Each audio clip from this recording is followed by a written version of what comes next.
Continuamos en la UNED y estamos en Historia de las religiones del mundo.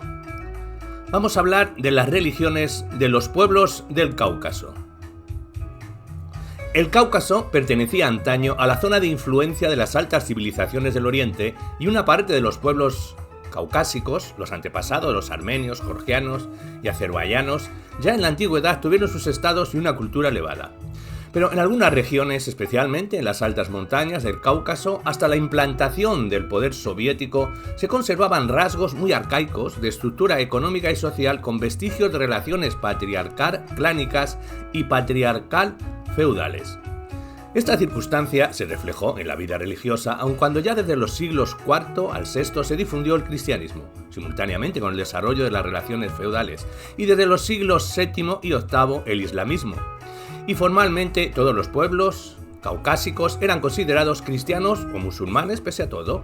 Bajo la envoltura exterior de estas religiones oficiales, en muchos pueblos atrasados de las regiones montañosas se conservaban de hecho fuertes vestigios de creencias religiosas originales y más antiguas, desde luego que mezcladas en parte con conceptos cristianos o musulmanes. Donde es más fácil percibirlo es en los pueblos osetino, ingusho, circasiano, Ajasio, Svan, Hepsur, Pasba y Tusino. No es difícil describir sucintamente sus creencias, pues tienen muchos rasgos similares. Todos estos pueblos conservaron los cultos familiares clánicos, los ritos funerarios correspondientes y asimismo los cultos comunales agroganaderos. La fuente de información para los estudios de las creencias precristianas y premusulmanas de los pueblos del Cáucaso son, en su mayor parte, los testimonios de los escritores y viajeros antiguos y medievales, bastante pobres, y principalmente los abundantes materiales etnográficos de los siglos XVIII al XX, que describen de la manera más detallada los vestigios de las creencias antiguas. En este sentido, especialmente en lo que se refiere a la calidad de los artículos, es muy rica la literatura etnográfica soviética. Hablemos de cultos familiar clánicos. Los cultos familiar clánicos se mantenían con bastante solidez en el Cáucaso en virtud del estancamiento del régimen patriarcal clánico. En la mayoría de los casos, dichos cultos habían tomado el aspecto de veneración del hogar doméstico, este símbolo material de la comunidad familiar. Estaba particularmente desarrollado en los pueblos inguso y osetino y en los grupos montañeses georgianos. El pueblo inguso, por ejemplo, consideraba sagrado el hogar doméstico y todo lo que se relaciona con él, el fuego, la ceniza o la cadena del fogón. Cuando cualquier hombre extraño, así fuera un criminal, entraba en una casa y se aferraba de la cadena del fogón, gozaba de la protección de la familia y el cabeza de familia estaba obligado a defenderlo por todos los medios.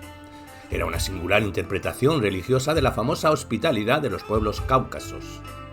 Antes de cada comida se arrojaba al fuego un pequeño sacrificio, un trozo de alimento.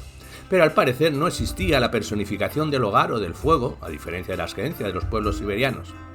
Los osetinos, que tenían creencias similares, tenían una especie de personificación de la cadena del fogón. Se consideraba su patrono al dios herrero Safa. Los Svan atribuían un significado sagrado no al hogar de la vivienda, sino a un hogar instalado en una torre especial de defensa que en el pasado tenía toda la familia y se consideraba a sí mismo sagrada. Este hogar no se utilizaba para los menesteres diarios, sino tan solo para los ritos familiares. Los cultos clánicos se observaron en el pueblo inguso osetino y en algunos grupos georgianos. Entre los ingusos, toda familia, o sea clan, reverenciaba a su protector, quizás antepasado. En su honor se alzaba un monumento de piedra, el Shelin. Una vez al año, el día de la fiesta del clan, junto al Shelin, se recitaban plegarias. También tenían sus protectores algunas uniones de clanes, los Galga y Feapi, de las que más tarde se formó el pueblo inguso. Se conocen parecidos ritos en el pueblo Ajasio. Allí, cada clan tenía sus partes de la divinidad que protegían solo a ese clan. Todos los años, el clan organizaba una sesión de plegarias a su protector, en el bosque sagrado o en otro lugar determinado, bajo la dirección del más anciano del clan. Los imeretios de Georgia Occidental tenían hasta hace muy poco la costumbre de organizar sacrificios clánicos anuales. Se degollaba un cabrito, un cordero o un gallo y se rogaba a Dios por el bienestar del clan, y luego se comía y se bebía el vino guardado para la ocasión en un jarrón ritual especial. En cuanto al culto funerario, Con el culto familiar clánico se fundó el culto funerario, que estaba muy desarrollado en los pueblos del Cáucaso y en algunas partes ha tomado formas desmedidamente complejas. Junto con ritos funerarios cristianos y musulmanes, algunos pueblos, en particular los del norte del Cáucaso, conservaron vestigios de ritos funerarios mazdeístas. Las antiguas sepulturas de los injusos y osetinos consistían en bóvedas de piedra en las que los cuerpos de los muertos quedaban como aislados de la tierra y del aire. Formaban parte del rito de algunos pueblos los juegos y competencias funerarios. Pero los periódicos, banquetes funerarios, la recordación constituían el rito más celosamente guardado. Tales banquetes requerían gastos muy cuantiosos, el convite para numerosos huéspedes, los sacrificios, y a menudo arruinaban por completo a la familia. Esta costumbre perniciosa se practicaba con especial afán entre los osetinos, el his. También se observó en los pueblos Ajaccio, Injuso y Jebsur, Svan y otros, y se creía que el propio difunto estaba presente, invisible en el banquete. Si por cualquier motivo un hombre no ofrecía durante mucho tiempo el banquete funerario a sus parientes muertos, se le reprobaba porque se creía que los mantenía hambrientos. Entre los osetinos, la peor ofensa que se puede hacer a un hombre es decirle que sus muertos pasan hambre, o sea, que no cumple con bastante diligencia su obligación de ofrecerles el banquete funerario. El luto por los muertos se observaba rigurosamente y asimismo se vinculaba con ideas supersticiosas. En particular, las viudas sobrellevaban restricciones y deberes muy duros de carácter puramente religioso. Entre los osetinos, por ejemplo, la viuda debe hacer la cama durante un año para su marido muerto, aguardarlo hasta la madrugada junto al lecho y por la mañana preparar el agua para sus abluciones. Al levantarse por la mañana temprano, ella toma la palangana y una jarra con agua, la toalla, el jabón y todo lo demás. Lo lleva al sitio donde su marido solía lavarse cuando vivía y se queda allí varios minutos en postura tal como si lo estuviera ayudando. Terminada la ceremonia, ella regresa al dormitorio y deja los utensilios en su lugar. Hablemos de los cultos agrarios comunales. Fue sumamente característica la forma de creencias y ritos religiosos de los pueblos caucásicos que se relacionaba con la agricultura y la ganadería, y en la mayoría de los casos se apoyaba en la organización comunal. En la mayor parte de los pueblos del Cáucaso, la comunidad agrícola rural se conservó. Además de regular el usufructo de la tierra y resolver los problemas comunales, entraba en sus funciones la preocupación por la cosecha, el cuidado del ganado, y para asegurar todo ello se recurría a las plegarias religiosas y a los ritos mágicos. Eran diferentes en diversos pueblos, a menudo se complicaban con mezclas cristianas o musulmanas, pero en lo esencial se asemejaban, ya que siempre se vinculaban de una u otra manera con las necesidades económicas de la comunidad. Para asegurar la cosecha, expulsar la sequía, interrumpir o prevenir la mortandad del ganado, se organizaban rituales mágicos o bien oraciones a las divinidades protectoras, con frecuencias ambas cosas. Todos los pueblos del Cáucaso tenían nociones acerca de divinidades protectoras de la cosecha de una u otra especie de ganado. En algunos pueblos las imágenes de estas divinidades experimentaron una fuerte influencia cristiana o musulmana, llegando hasta fundirse con algunos santos, pero en otros conservaron su aspecto característico primitivo. Citaremos como ejemplo la descripción del ritual del culto comunal agrícola entre los absagios.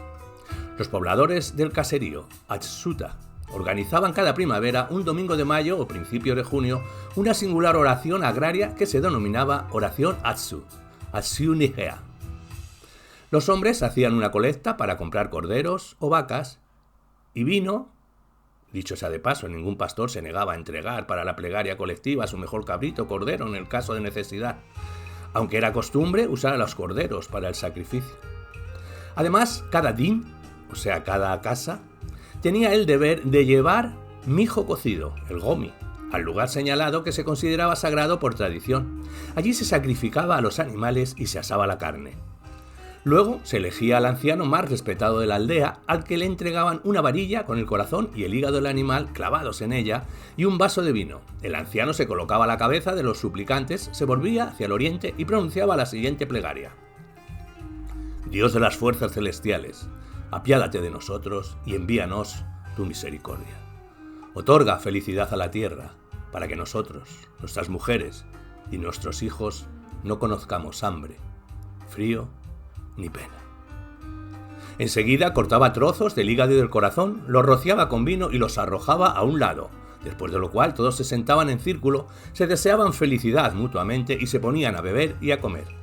La piel se le regalaba al director de las rogativas y los cuernos se colgaban del árbol sagrado. Las mujeres no solo no debían tocar estos alimentos, sino que ni siquiera se les permitía presenciar la comida. Hay descripciones del ritual puramente mágico de lucha contra la sequía practicado por los circasinos, los sapsugos.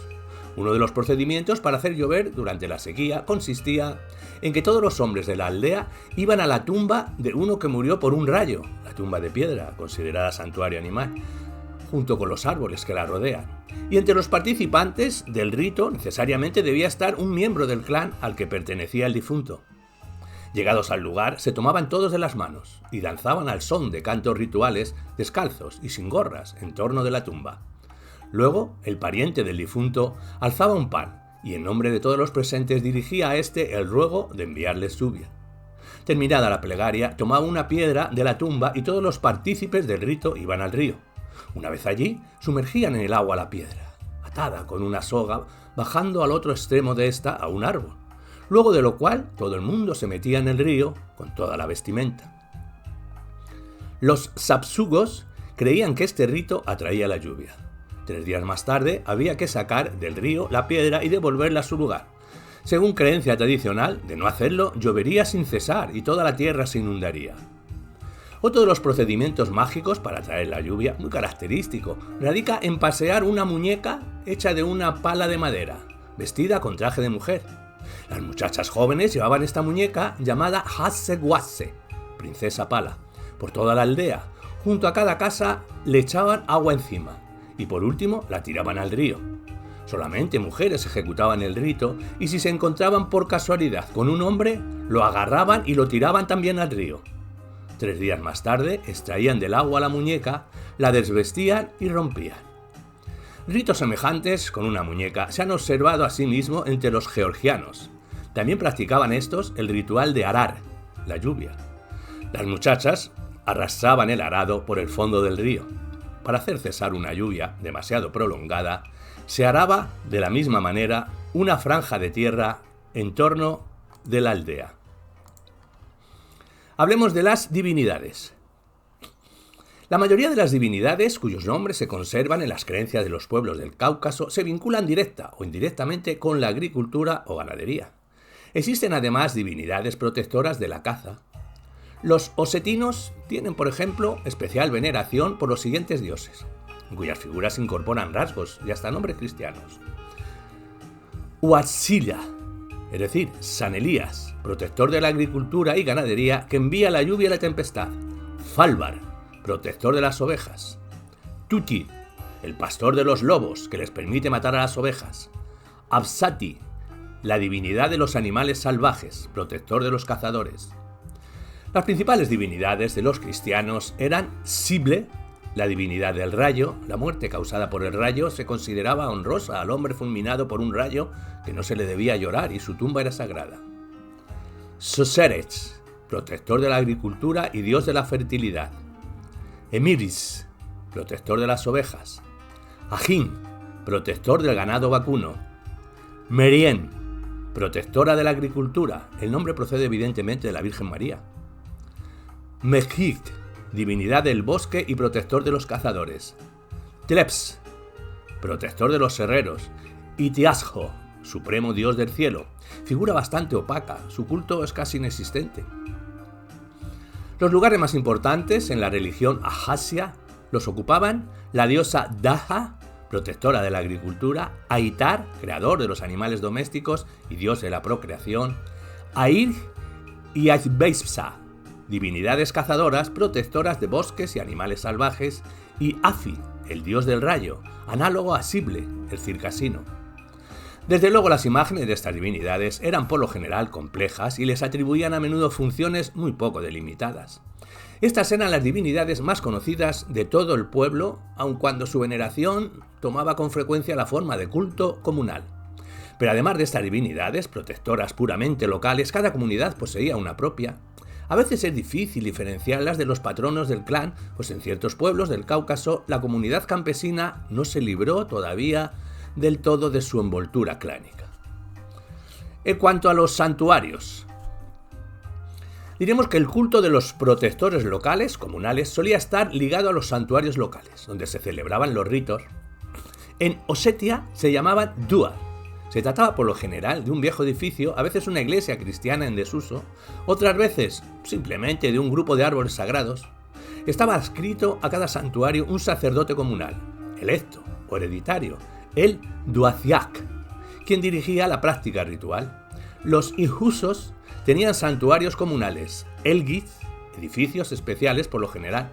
Había además un bosquecillo sagrado. Nada se sabe acerca de si los casinos y absagios poseían edificios destinados al culto, pero sí que cada comunidad tuvo su bosquecillo sagrado. Hacia los comienzos del siglo XX solo se conservan algunos árboles sagrados. Entre los Hepsur se guardaba particular veneración a los lugares sagrados. Se trataba de los así llamados hati, santuarios construidos entre enormes árboles seculares que se prohibía cortar. Cada hati poseía su parcela de tierra, sus bienes y su ganado.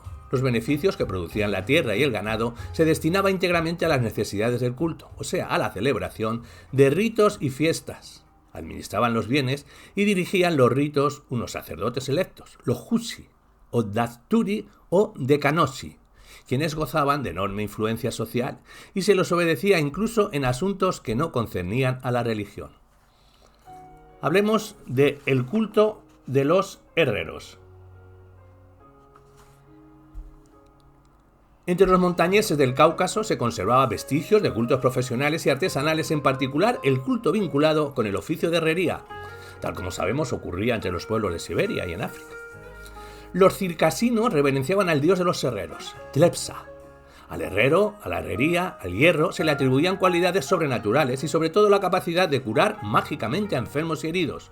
El lugar donde se practicaban dichos ritos curativos era la herrería. Con eso se relaciona la bárbara manera tradicional circasina de tratar a los heridos, el así llamado shaps. A un herido, especialmente cuando se trataba de una fractura de hueso, procuraban divertirlo día y noche sin dejarlo dormir. Los vecinos de la aldea se reunían en torno a él, se organizaban juegos y bailes. Toda persona que entraba golpeaba con fuerza un objeto de hierro. El herido debía mostrarse animoso y no mostrar sus sufrimientos. Según el relato de un testigo, a veces agotado por el dolor, el ruido y la polvoreda, el enfermo se adormece. Pero no. Una muchacha sentada junto al herido toma una reja de arado, de hierro o una vasija de cobre y golpea con toda su fuerza con un martillo sobre la cabeza del enfermo. Este se despierta con un gemido.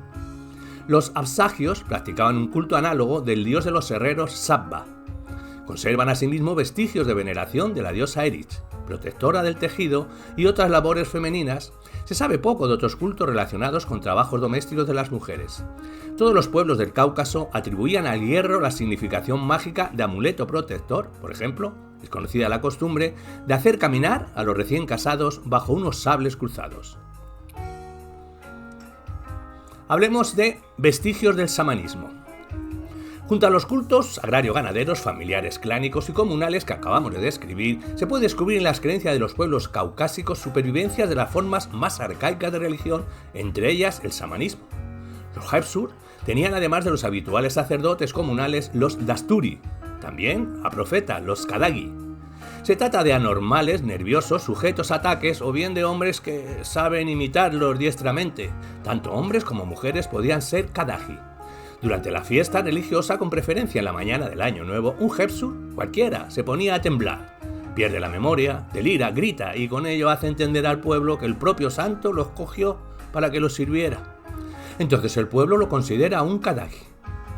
Este cuadro difiere muy poco del llamado los espíritus del samán en Siberia. El kadagi brindaba toda clase de consejos, particularmente en casos de desgracia, y explicaba por qué se había enojado el yati, el santo. También él determinaba quién había de ser dasturi o decanochi. Y por último, del sincretismo religioso diremos que todas estas creencias de los pueblos del Cáucaso, como asimismo la hechicería, el voduismo, Los cultos eróticos y fálicos que solían practicar y que reflejaban diversos aspectos del régimen comunal clánico y de sus vestigios se mezclaron, como ya dijimos, en diferentes grados con las religiones traídas al Cáucaso de afuera, o sea, el cristianismo y el islamismo, característico de una sociedad clasista desarrollada. El cristianismo predominó en un tiempo en la mayoría de los pueblos del Cáucaso. Más tarde, algunos de ellos prefirieron el islamismo, más adecuado a las condiciones patriarcales de su vida. El cristianismo siguió siendo la religión predominante de los armenios, georgianos, parte de los osetinos y asagios.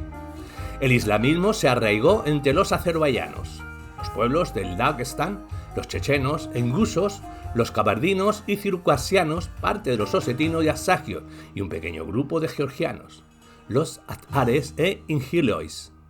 En muchos casos, como ya lo hemos mencionado, estas religiones solo dominaban formalmente entre los pueblos montañeses del Cáucaso.